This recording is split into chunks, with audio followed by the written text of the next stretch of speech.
ప్రభుత్వం ప్రోత్సాహం ఇచ్చినప్పుడు ఏమవుతుందంటే దీనికి ఏదో గ్యారంటీ ఉన్నట్టుంది, దీని మీద ఎక్కువ లాభం వచ్చేటట్టుగా ఉంది, దీన్ని ఒకసారి ట్రై చేద్దామని చెప్పేసి వారికి ఆలోచన వస్తుంది. కాబట్టి ఇది కూడా ఒక విధంగా మంచి ఎంకరేజ్మెంట్. కాబట్టి దీన్ని కూడా మా రైతులకు పూర్తి స్థాయిలో ఎంత డిమాండ్ ఉన్నా 400 అని కాదు, సురేష్ గారు మేడం గారు ఇక్కడ ఉన్నారు, మీ డిపార్ట్మెంట్ అంతా ఉన్నారు ఇక్కడ. కాబట్టి మరి ఎక్కువగా వచ్చేటట్టుగా ఎంత డిమాండ్ ఉంటే అక్కడ చెప్పండి. నేను ఆ రోజు కూడా చెప్పినాను, ఇక్కడ మండల్ వైజ్ ఉన్నటువంటి ఏఈ అగ్రికల్చర్ ఆఫీసర్స్ ఎవరైతే ఉన్నారో ఏఓస్ వాళ్ళు, మీరు మండల్ వైజ్ ఎవరు ఉన్నారో వాళ్ళందరూ కూడా ఈ రైతులకు కొద్దిగా ఎక్స్ప్లెయిన్ చేయాలి. ఈ సెరికల్చర్కు సంబంధించినది వాటి మీద కూడా నేను ఇంట్రెస్ట్ చూపిస్తాను. ప్రభుత్వానికి వీళ్ళు ప్రతిపాదన చేయాలి. అందులో ఇప్పుడు ఉన్నటువంటి అగ్రికల్చర్ మినిస్టర్ కూడా బాగా ఎక్స్పీరియన్స్, అందులో అగ్రికల్చర్ మీద బాగా ఇంట్రెస్ట్ ఉంటుంది. ఇలాంటి వాణిజ్య పంటలు ఏమన్నా పండించడానికి కూడా ఆయన ఎక్కువ ఇంట్రెస్ట్ చూపిస్తుంది.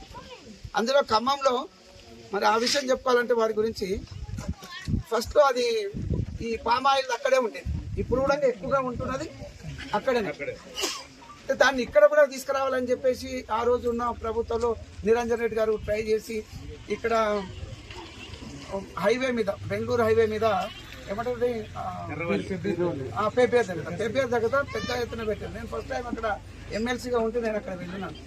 చాలా విపులంగా అవన్నీ చెప్పి రైతులను మోటివేట్ చేసి ఆ కార్యక్రమం చేసుకుంటొచ్చు. దానికి కూడా ఒక ఎకరాకు 1 లక్ష రూపాయలు వస్తుంది. ఇది టోటల్గా డిఫరెంట్ ఉంది. అంటే ఒకసారి వేస్తే మళ్ళీ అందులో కొన్ని పంటలు పండించుకోవడానికి, ఈ కమర్షియల్ క్రాప్స్ పెట్టుకోవడానికి అవకాశం ఉంది.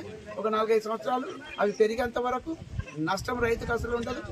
ఆ తర్వాత దాదాపుగా ఒక 30 సంవత్సరాల వరకు ఏ పెట్టుబడి ఎక్కువగా లేకుండా, మరి చాలా ఎక్కువగా లేకుండా ఉండగా 1 లక్ష రూపాయలు దాదాపుగా మరి సంవత్సరానికి ఎక్కువ బాధలు లేవు, ఎక్కువ కష్టం లేదు, ఎక్కువ పెట్టుబడి లేకుండా వస్తూ ఉంది.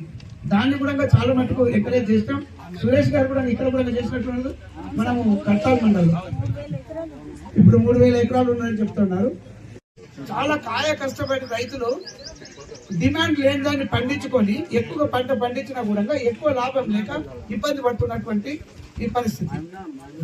రైతులకు ఇబ్బంది కాకూడదు అంటే ప్రభుత్వం ఏదైతే ప్రోత్సహిస్తున్నారో, ఏదైతే వాణిజ్య పంటల కోసానికి ఇట్లాంటివి చెప్తా ఉన్నారో దాన్ని మనం ఫాలో అవ్వాల్సిన అవసరం ఉంది. మనం గుడ్డిగా మన తాతలప్పుడు ఉన్నది అటువంటిదే నేను చేస్తున్నాను కాకుండా ఈ టెక్నాలజీని అడాప్ట్ చేసుకొని ప్రభుత్వం కూడా ఏ విధంగా ముందుకు తీసుకెళ్ళాలి, రైతులకు ఏ విధంగా ఉపయోగపడుతుంది, దేనికి సబ్సిడీ ఇవ్వాలి, దేనికి ఫ్రీగా ఇవ్వాలి, అందులో బీద రైతులు, దళిత రైతులు, గిరిజన రైతులు కూడా ఉంటారు, వారికి ఏ విధంగా చేయాలి, ఇవన్నీ కూడా ఈ డిపార్ట్మెంట్ వాళ్ళు చేస్తున్నారు.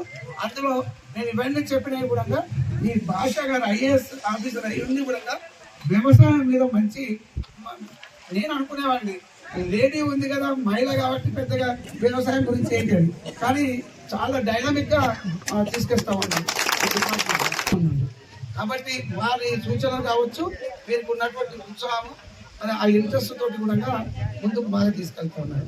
మొన్న కూడా ఏంటి తేనె గురించి తీసుకొచ్చేసేసి కర్తాలలో కొంతమంది రైతులకు దాదాపుగా 140 అంటే నేను మేడం అడుగుతాను అని చెప్తుండే, ఇంకా చెప్పినారు ఒక 400 ఇవ్వాలని.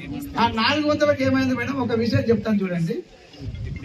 మాడుగుల నుంచి మా ఇంటి దగ్గరికి వస్తే కూలీ చేసుకునేటువంటి వాళ్ళకు చిన్న తక్కువగా 1/2 ఎకరాలు 2 ఎకరాలు ఉన్నటువంటి వాళ్ళకు ఆయన చెప్పేసిస్తే ఒకటే గ్రామంలో అక్కడ కొలుకులపల్లి, అక్కడ మండల ప్రెసిడెంట్ ఎక్కడ చెప్పకుండా అక్కడ చెప్పేస్తే ఆయన దగ్గరనే 300 ఆ యూనిట్లు మాకు కావాలని చెప్పినారు.